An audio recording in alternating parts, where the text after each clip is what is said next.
सुमन्त्रमूलप्रभावां सुमङ्गल्यां सुखप्रदां सर्वमाङ्गलमाङ्गल्ये सुलक्षणां नमाम्यहम्। अद्यलक्ष्मी सदा कल्याणाम् आरोग्यं सुखमङ्गलं बुद्धिं सरस्वतीं देहि जाया लक्ष्मीं नमाम्यहम्। प्रसन्नवरदां देवीं शङ्खचक्रगदाधरां सर्वमङ्गलदात्रीं च महालक्ष्मी नमाम्यहम्। अयि पद्मासनस्थां पद्मवर्णां ददत्करं पद्मपत्रयुगां हस्तां महालक्ष्मी नमाम्यहम्। क्षीरसागरसम्भूतां विष्णुवक्षस्थलस्थितां पद्मालयां पद्महस्तां नमाम्यहं महालक्ष्मीम्।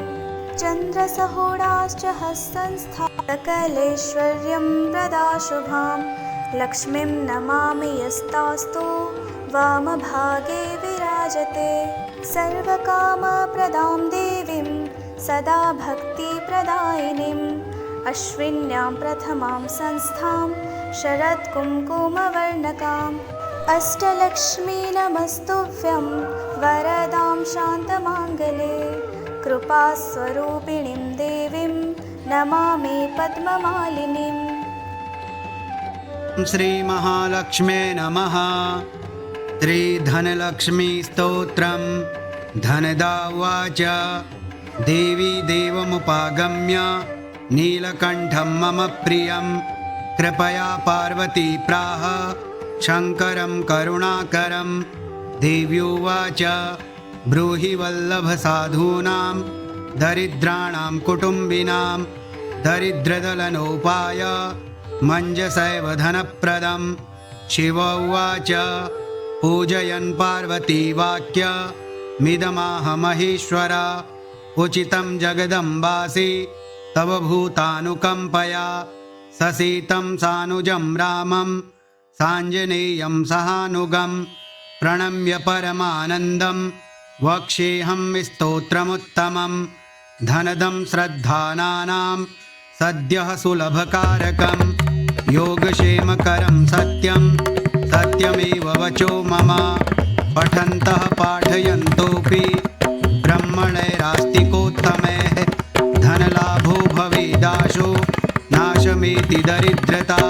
भूभवांश भवां भूत्यै भक्तिकल्पलतां शुभां प्रार्थयत्तां यथा कामं कामधेनुस्वरूपिणीं। धनदे देवी दानशीले दयाकरे त्वं प्रसीद महेशानि यदर्थं प्रार्थयाम्यहम्। धरामरप्रिये पुण्ये धन्ये धनदपूजिते सुधनं धार्मिके देहि यजमानाय सत्वरं। रम्ये रुद्रप्रिये रूपे रामरूपे रतिप्रिये शिखि सखमनोमूर्ते प्रसीद प्रणते मयि। आरक्तचरणाम्भोजे सिद्धि सर्वार्थदायिके दिव्याम्बरधरे दिव्ये दिव्यमाल्यानुशोभिते समस्तगुणसम्पन्ने सर्वलक्षणलक्षिते। शरच्चन्द्रमुखे नीले नीलनीरजलोचने चञ्चरीकचमूचारु श्रीहारकुटिलालके मत्ते भगवती मातः कलकण्ठरवामृते। हासावलोकनैर्दिव्यैर्भक्तचिन्तापहारिके रूपलावण्यतारुण्य कारुण्यगुणभाजने वणत्कङ्कणमञ्जीरे लसल्लीलाकराम्बुजे रुद्रप्रकाशिते तत्त्वे धर्माधरे धरालये। प्रयच्छ यजमानाय धनं धर्मेकसाधनं मातस्त्वं मे विलम्बेन दिशस्व जगदम्बिके।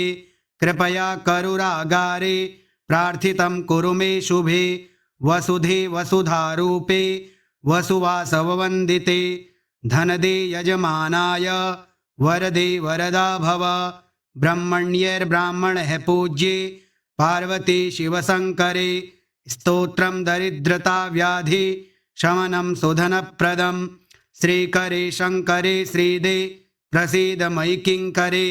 पार्वती प्रसादेन सुरेश किङ्करेरितं श्रद्धया ये पठिष्यन्ति पाठयिष्यन्ति भक्तितः सहस्रमयुतं लक्ष्यं धनलाभो भवेत् ध्रुवं धनदाय नमस्तुभ्यं निधिपद्माधिपाय च भवन्तु त्वत्प्रसादान्मे धनधान्य